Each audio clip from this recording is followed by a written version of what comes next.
Olá, sou o 2º Sargento PM Xavier.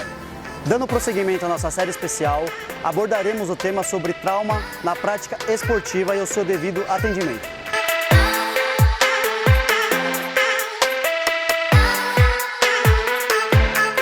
Em qualquer prática esportiva, o praticante pode sofrer um trauma durante a execução da sua atividade. Você, profissional de educação física, sabe o que fazer? O tipo de trauma mais comum de acontecer em uma prática esportiva é o trauma músculo-esquelético. Vários esportes podem causar esse tipo de trauma.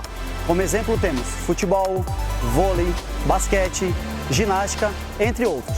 Essas lesões podem ser divididas em fraturas. É a perda parcial ou total da continuidade óssea, podendo ser fechada quando não ocorre o rompimento da pele e exposta quando ocorre o rompimento da pele e exposição óssea. Entorse ou torção. É a lesão traumática de uma articulação, causada pelo movimento excessivo de tecidos moles como tendão, ligamento, músculo. Luxação.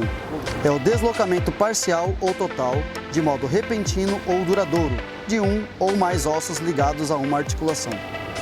Como agir nesses casos? Nunca tente alinhar um osso fraturado ou reintroduzir um osso exposto. Imobilizar um membro com o mínimo de movimentação possível. Em caso de dúvidas se há ou não fratura, luxação ou entorse, escolha sempre imobilizar. A imobilização de fraturas deve impedir a movimentação de uma articulação acima e uma articulação abaixo do local da fratura. No caso de lesões em articulações, imobilizar um osso acima e um osso abaixo do local da lesão. Em caso de fratura exposta, priorizar o controle de hemorragias. Para saber mais sobre a contenção de hemorragias, clique no card acima. Trauma de coluna. A prática esportiva, mergulhos em locais rasos e quedas são as principais causas de trauma de coluna, além de esportes como hipismo, ginástica e esportes de contato. Evite remover a vítima com trauma de coluna do local do acidente, a menos que você saiba executar a remoção em equipe de forma correta. Preferencialmente, aguarde a equipe de emergência médica chegar no local.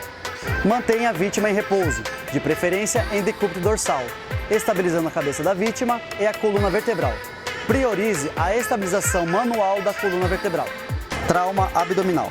Esse tipo de trauma é mais facilmente encontrado em esportes como as artes marciais devido aos seus golpes diretos ou contusões. Esportes de contato como futebol, rugby, entre outros.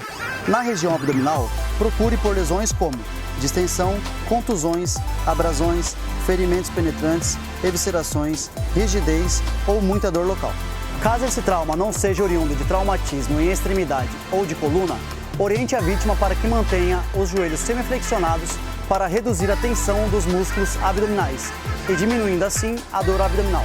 Em caso de exposição de vísceras, nunca recolocar na cavidade abdominal. Aplique um curativo oclusivo com protetor plástico estéril e vede as bordas com esparadrapo. Trauma de tórax. Esse tipo de trauma é comum de ser encontrado em esportes como futebol, futebol americano, rugby e nas artes marciais devido a golpes diretos como socos e chutes. Esse tipo de lesão pode comprometer a mecânica ventilatória, vascular, causar a fratura de costelas ou contusão pulmonar. Em caso de fratura de costelas, aplique uma tipoia, preferencialmente com bandagem triangular, mantendo o braço da vítima apoiado sobre o local da lesão e o antebraço perpendicular ao tórax. Utilize também uma segunda bandagem triangular circundando a caixa torácica. Trauma de quadril e fêmur. Esse tipo de trauma é o mais severo, devido à possibilidade de grande perda sanguínea, podendo ocasionar hemorragia. Esse tipo de trauma é facilmente encontrado em esportes como futebol, basquete, vôlei, ginástica, artes marciais, entre outros. Verificar sinais e sintomas de hemorragia interna. Realizar uma imobilização mais cautelosa, imobilizando as extremidades inferiores e estabilização bilateral da parede pélvica. No caso de fratura de fêmur, imobilizar os dois membros inferiores, mesmo que só um tenha sido afetado. Trauma crânioencefálico. Qualquer tipo de lesão funcional ou estrutural no encéfalo ou crânio. Esse trauma pode ser causado em esportes como futebol, boxe, rugby, hipismo, esportes radicais, entre outros. Controlar a hemorragia não aplicando compressão direta sobre o trauma. Conversar com a vítima para mantê-la acordada. Realizar curativos nas feridas abertas. Prevenir hipotermia e não remover objetos ou fragmentos de ossos. Esses foram alguns exemplos de possíveis traumas na prática esportiva e algumas orientações para que você, profissional de educação física, realize os primeiros atendimentos necessários até a chegada da equipe especializada. E lembre-se, para todos os casos citados, solicite apoio da equipe especializada através do telefone 193 para o Corpo de Bombeiros e 192 para a equipe do SAMU. Se você gostou desse conteúdo, deixe seu like, inscreva-se no nosso canal, ative o sininho de notificação e não esqueça de compartilhar esse vídeo com os seus amigos. Escola de Educação Física, há mais de 100 anos treinando para servir e servindo para vencer.